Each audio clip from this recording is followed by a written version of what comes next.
മദ്യനയ അഴിമതി കേസിൽ മുൻ തെലങ്കാന മുഖ്യമന്ത്രി കെ ചന്ദ്രശേഖർ റാവുവിന്റെ മകളും ബിആർഎസ് നേതാവുമായ കെ കവിത ഇന്ന് ഇഡിക്ക് മുന്നിൽ ചോദ്യം ചെയ്യുന്നതിന് ഹാജരായേക്കില്ല. ഡൽഹിയിലെ ഇഡി ആസ്ഥാനത്ത് ചോദ്യം ചെയ്യുന്ന ഹാജരാകാനാണ് കവിതയ്ക്ക് നോട്ടീസ് നൽകിയത്. കവിത ഉൾപ്പെടുന്ന സൗത്ത് ഗ്രൂപ്പ് ഡൽഹിയിലെ മദ്യനയവുമായി ബന്ധപ്പെട്ട 100 കോടി രൂപ ആം ആദ്മി പാർട്ടിക്ക് കോഴ നൽകിയെന്നാണ് ഇഡിയുടെയും CBIയുടെയും കണ്ടെത്തൽ. വിവരങ്ങളുമായി നന്ദഗോപൻ ചേരുകയാണ്. നന്ദൻ, നോട്ടീസ് നൽകിയത് ഡൽഹി ഇഡി ആസ്ഥാനത്ത് എത്തിച്ചേരാനാണ്. പക്ഷേ ഏത് സാഹചര്യത്തിലാണ് ഹാജരാകില്ല എന്നുള്ള വിവരം കവിത അറിയിച്ചത്? മറ്റു വിവരങ്ങൾ കൂടി.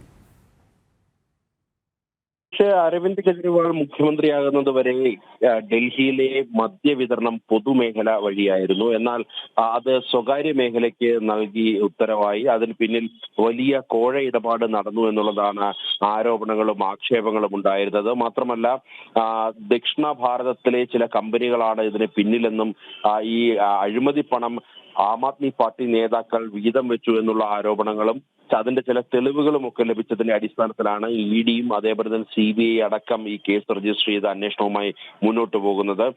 ഇതുമായി ബന്ധപ്പെട്ട് ആണ് ഇഡി ഇപ്പോൾ നോട്ടീസ് നൽകിയിരിക്കുന്നത്. ചോദ്യം ചെയ്യലിന് ഹാജരാകണമെന്ന് കാണിച്ചുകൊണ്ട് തെലങ്കാന മുഖ്യമന്ത്രി മുൻ മുഖ്യമന്ത്രി കെ ചന്ദ്രശേഖർ റാവുവിന്റെ മകളും BRS നേതാവുമായ കെ കവിത ഇന്ന് ഹാജരാകാൻ ഇഡിയുടെ ആസ്ഥാനത്ത് ഹാജരാകാൻ നിർദ്ദേശമുണ്ടായിരുന്നു. എന്നാൽ അവർ ഹാജരാകില്ല എന്നുള്ള സൂചനകൾ ഇതിനോടകം തന്നെ ലഭിച്ചിട്ടുണ്ട്.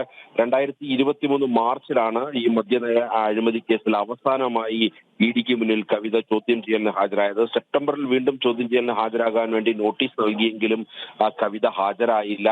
അവർ സുപ്രീം കോടതിയെ സമീപിക്കുകയായിരുന്നു. സമാനമായ അവസ്ഥ ഈ മദ്യനയ അഴിമതിയുമായി ബന്ധപ്പെട്ട ചോദ്യം ചെയ്യലിന് ഹാജരാകുവാൻ വേണ്ടി ഇഡി മുഖ്യമന്ത്രി അരവിന്ദ് കെജ്രിവാളിനും നോട്ടീസ് നൽകിയിരുന്നു. എന്നാൽ കഴിഞ്ഞ തവണ 5ാം തവണയാണ് അദ്ദേഹത്തിന് നോട്ടീസ് നൽകിയത്. എന്നാൽ അതും അദ്ദേഹം നിരാകരിച്ചുകൊണ്ട് ഈ ചോദ്യം ചെയ്യലിന് ഹാജരായില്ല എന്നുള്ളതാണ് വാസ്തവം. ഏതായാലും ഇതുമായി ബന്ധപ്പെട്ട് കൂടുതൽ നേതാക്കൾക്ക് കുരുക്കേറുന്നു എന്നാണ് മനസ്സിലാക്കേണ്ടിയിരിക്കുന്നത്. പ്രത്യേകിച്ച് ദക്ഷിണ ഭാരതത്തിലെ ചില പ്രാദേശിക പാർട്ടി നേതാക്കളടക്കം ഈ മദ്യനയ അഴിമതി കേസിൽ അവർക്ക് വ്യക്തമായി പങ്കുണ്ട്. ഇതിനെല്ലാം ഉപരി ആം ആദ്മി പാർട്ടിയുടെ ഉന്നതതല നേതൃത്വത്തിൽ ഇതുമായി പങ്കുണ്ട് എന്നുള്ള കാര്യങ്ങൾ ഏതാണ്ട് വ്യക്തമായി വരുന്നതായാണ് സൂചനകൾ.